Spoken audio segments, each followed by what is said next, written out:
Hello students, welcome to today's session of Digital System Design using Verilog STL. Today we will continue our discussion which we were doing in the previous session. We are discussing about levels of design description of Verilog. We have 4 levels of design descriptions.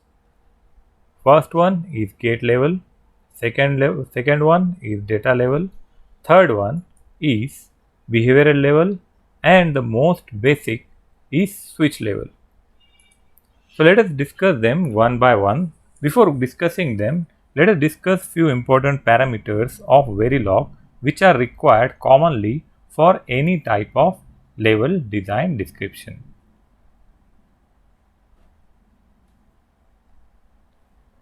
So we have to discuss the language concepts which are important while dealing with the modeling styles. First one is concurrency, simulation and synthesis, functional verification, system task, and programming language interface. So let us discuss them one by one. Concurrency is very important in any electronic circuit. We are talking about the variations in voltages and current. We use various components, we use various sections in our design. According to that, the logic level should also change because there will be change in the voltage and current according to the circuit part.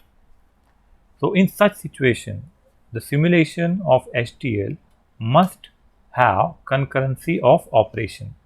All the activities which are scheduled at one time stamp should be completed and there must be record of same on the simulator with proper time stamping. Everything must be synchronized. Everything must work in a proper sequence. Next parameter we have to discuss about simulation and synthesis. In previous sessions also we have discussed about simulation and synthesis. The design that is specified and entered as described earlier is simulated for functionality and fully debugged. We have to upload our program on corresponding hardware unit such as FPGA or ASIC. This process of usage of the primitives and dumping this coding on any hardware is called as synthesis. The circuits realized from them are essentially direct translations of functions into circuit elements. That means whatever circuit we are designing in programming, we have to implement it on actual circuit elements. Next, functional verification is important. Once we have dumped everything, we have created everything, after that testing is very important. Testing is an essential ingredient, we can say. We have to test our hardware if the software embedded on that particular hardware is correct or not. So there will be two things. One is functional test and another one timing test. So testing or functional verification is carried out by setting up a test bench. We have to write program for test bench. So that we will see with direct example in coming sessions. Then what are the system tasks? A number of system tasks are available in Verilog. Those are used for design descriptions. Some tasks are used to control the flow of testing process. Some tasks are related to flexibility of the test bench. There are three categories. One, in which functions that keep track of progress of simulation time. Second, functions to convert data or values of variables from one format to another format. And the functions to generate random numbers with specific distributions. The next important part is programming language interface. What is additional advantage in Verilog is that it is compatible with C language, C or C++. Directly we can call the C functions in Verilog. For that purpose, we have specific interface unit. It is called as Programming Language Interface, PLI. And the functions are invoked in Verilog code. Those are called as system call. For example, we can use $display, $stop, $random. These can be used to call the functions of C language. What are the usage of PLI? This is very common question we come across.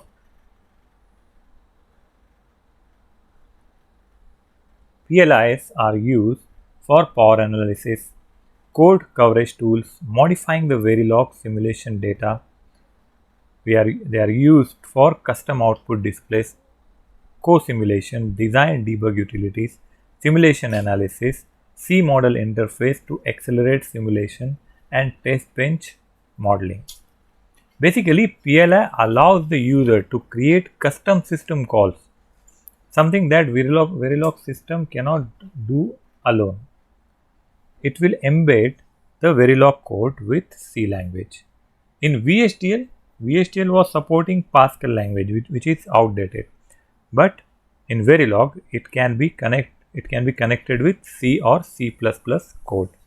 So how this programming language works?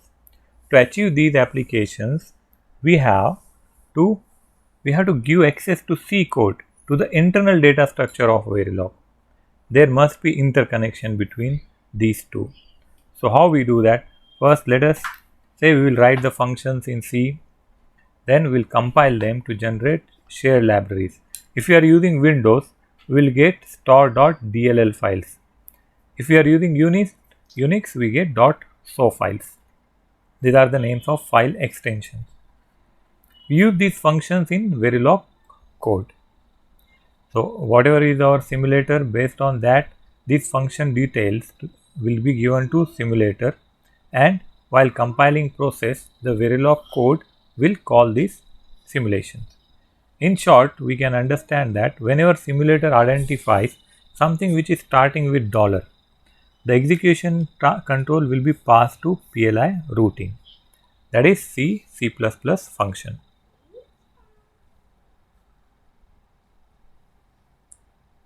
Let us check one example. Here we have C code. It's a simple code for, say, hello. This is #include stdio.h. This hexa file is common first line in C code. It stands for standard input output .hexa file. Then we have void hello. Void hello. What is meaning of void? Void is nothing but it will tell the system that there is no value is going to return. The program will not return any value. That is the meaning of void. And the void is hello. We are defining hello here. And printf is saying hello. That is a program for hello. For Verilog code, how it will invoke this particular void hello. So while we write Verilog code always starts with module, we will see in some time. So we are calling a PLI routine whose name is hello, and we are initializing our program, initial begin $hello. Whenever we say $hello, it will invoke the call. So like we can see here, we have Verilog simulator. What will be function of Verilog simulator? It will give a platform for C code and Verilog code. Here we have C code. Say this is our Verilog code. In Verilog code, if $call me is there, so what he will do, he will invoke the call me from C code. Similarly, in this example, we have $hello in Verilog code. So he will invoke the void hello. Right. So this is how this PLI works. Then next common question we come across even in interviews is that what is the difference between $display and $monitor? We know that display command is used to display our data on the screen. It displays the values. Value may be string, variable or expression. Monitor is mainly used to monitor, to check the values. Once we type display, he will post the value only once. He will not bother whether our values are changing or not. But monitor instruction will keep on changing the values, and if there is change in value, he will display that particular value. So what we have to remember, $display prints values of say I and j or k only when it is called. $monitor prints values of I and j every time whenever there is a change.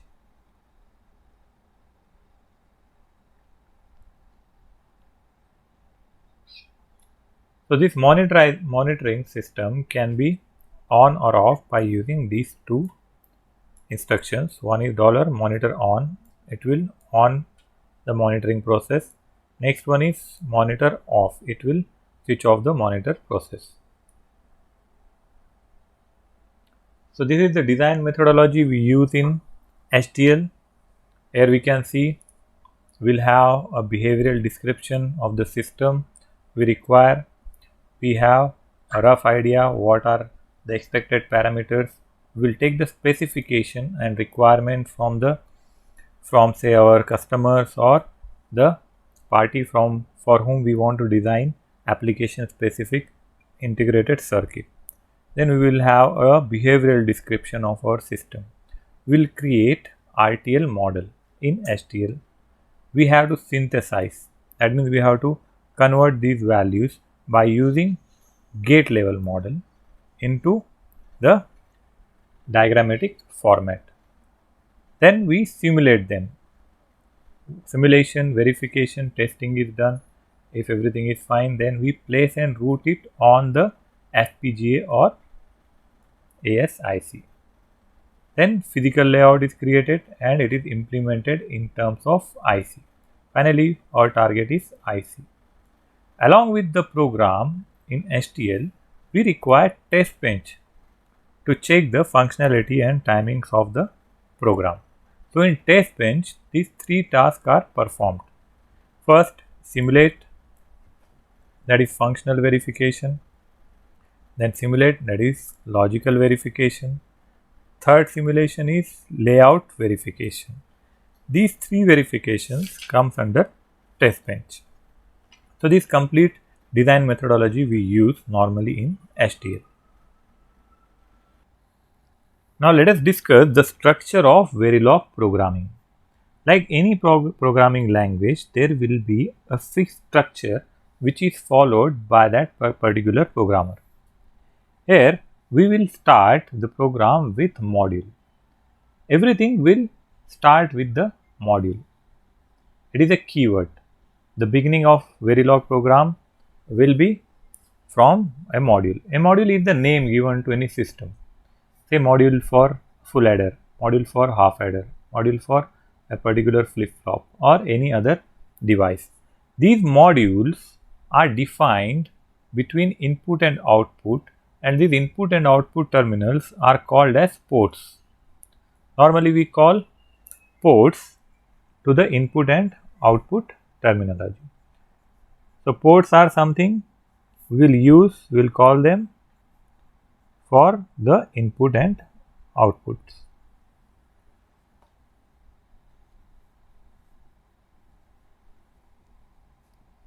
Let us see example. We'll compare this programming, Verilog programming with other now let us compare these modules, module of Verilog along with other famous programming languages. Say in VHDL, how we start? We start with text library IEEE. So it will use a standard logic function, standard logic primitives and keyword defined under this particular IEEE protocol. Then we declare the entities. Here in Verilog we don't declare the entity, we define everything, inputs and outputs under module. The entity used in VHDL is similar to the module used in Verilog. Then we start the entity and we close the entity by using AND. In between that we define the inputs and outputs. So this is example of AND gate, where we are giving a name to entity AND gate, and the ports we are defining as the ports mean the meaning of port is inputs and outputs. We have two inputs A and B, so we are defining them as input standard logic A, input standard logic B. and we are calling y as b. So its diagram will be like this. We have two inputs given to AND gate. One input is called as A, another input is called as B, and output port is called as Y. Then we are closing this entity by giving AND gate. AND gate is the name of entity. We are closing it. Then we can use any particular modeling style. Here we are using architecture of AND logic of AND gate. It is Y is equal to A and B. That means output will do AND operation for A and B. It is a simple program in VHDL where we start with the entity. If you talk about coding of a program in C language how it starts? It starts with inclusion of standard libraries. First one, which is mandatory for all program, is #include standard input output.h. Here we are using one more, Conio. It is console input output.h file. Then program starts with defining the data types. Say we are using integers x, y, z.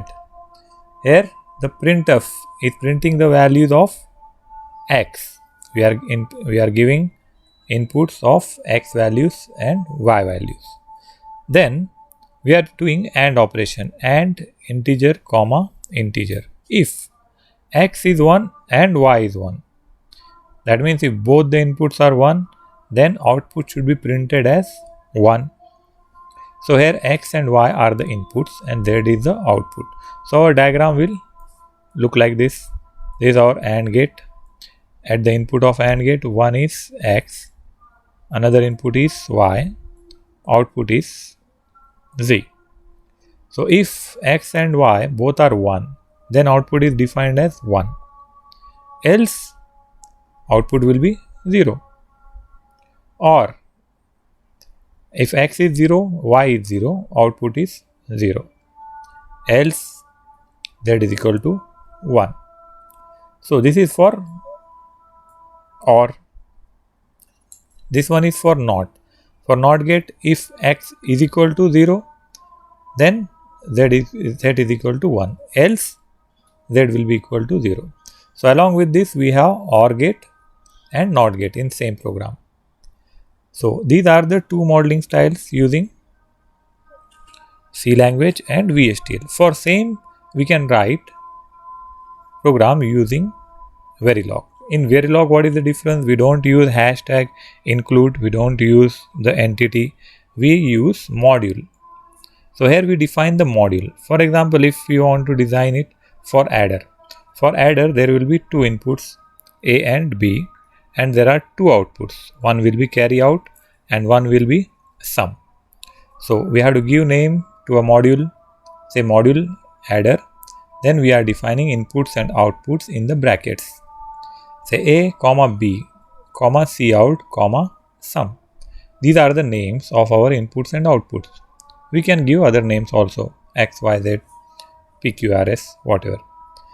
We have to remember that semicolon is must after this module. This is the syntax of module. Once we have this, then we have to define which ports are input and which ports are output. Then we are defining input 3 to 0 is A, comma B. That means inputs are A and B and we are going 3 down 0. Then output is Cout. And another output is sum. It is also 3 down 0. When module is started, similarly we have to end module. This is structure of module. Verilog modeling for adder functionality. Then let us see into detail. So module is the beginning. It is a keyword. Then we have to define module name. It is called as module name or identifier. Then in bracket we give port list. Ports are nothing but inputs and outputs. So we have to declare the inputs and outputs. Then our functional declaration will be there. which one is input, which one is output. And then we have to end module with end module keyword. Then we can also use modules in this manner. Say our module name, port list, port declaration, and functional declaration, end module. So we have to use 2 slashes for comments. For every languaging program, there are various methods of taking the comments. If we have to write comment, we have to write it in this particular way. Comments will not be part of actual programming. These are for our understanding purpose. Then let us have example of this particular system. We have one system where there are 3 inputs and there is one output. 3 inputs are A, B and C. It is given to my circuit and the output we are calling as D. So this complete box we are defining as a module. We don't know what is there inside. This is just a block diagram which is visible from outside. So this module we are giving a name as my CIR, short form for my circuit. In brackets we are defining the port list. They consist all inputs and outputs. A, B, C, D. We have to end this with semicolon. Then in next part we are declaring the inputs and outputs. So in this line we are defining inputs are A, B, C and output is D. Then we are going for end module. So another way we can use as in Verilog 2001, we can directly define inputs and outputs along with module in the bracket itself. The module my circuit in bracket input A, input B, input C, output D, end module. We can do in any way. Then if I have a circuit which is not visible from the block diagram, if we consider only block diagram, we cannot say what is there inside, where this A and B is connected and whether it is connected directly to D.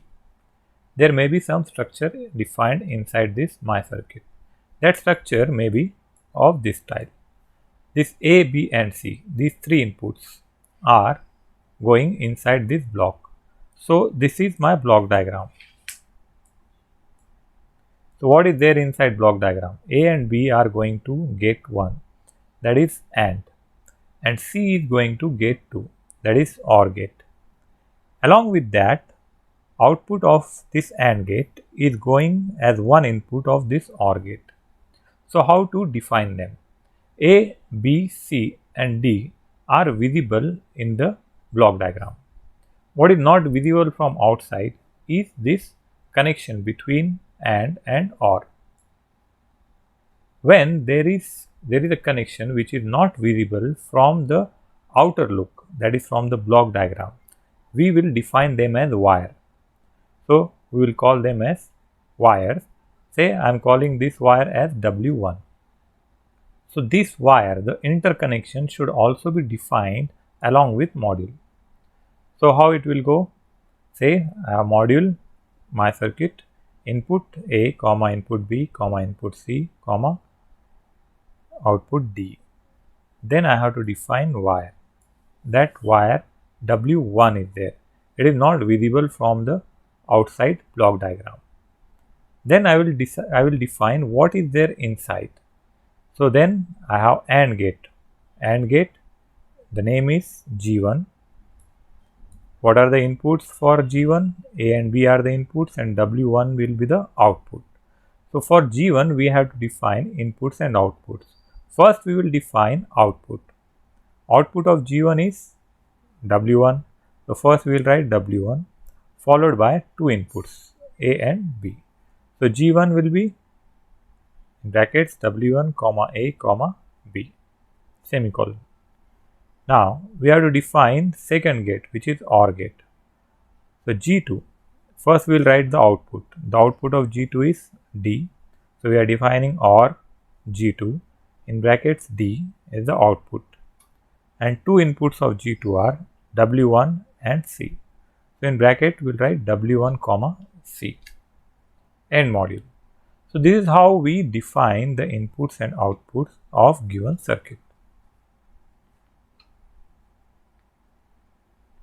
Then we can initialize a module by using different methods. Say module name, instance name defined by ports. So my circuit say M1, I am defining by A1, B1, C1, D1. A1 another way, my circuit A1, B1, C1, D1. But here I am not defining M1. So instance name is not given. Here instance name is given and the details are given in bracket. Here I may miss the port. Between two commas the alphabet is missing. So it is port missing. Some ports are used for debugging. That we will see whenever such example comes. So in our example, what we have two gates. We are defining say module my circuit. These are input and output ports. Wire is defined W1. So what is gate instance here? There are two gates, AND gate and OR gate. G1 is gate 1, G2 is gate 2. Output of G1 is W1. Inputs are inputs are A and B. Another gate is OR gate called as G2. Output is T and inputs are W1 and C. So W1 is one input, C is another input. Test bench. Along with this program, we have to write program for the test bench also. It will test the module functionality. So we can see here in test bench we will have stimulus, assigning values and delays. We will have input output module. Then we have to check the response that in the form of monitor display. The results can be seen on the monitor. There is a fixed test bench structure we have to write for the test bench. Say we will have module name, registers, reg will be used for the inputs. For outputs we will use wire. Then say I have some name for module, the ports, initial will have the values, the initial, the response and end module. That we will see with some practical example. So these initial, what are these initial here? Initials are the keywords. So initial block starts at time 0. It executes only once. Then we can use multiple initial blocks which starts at time 0. I may have more AND gates as input, and input of AND gates will start say at same instant. Say I may have one waveform like this, I may have another waveform like this.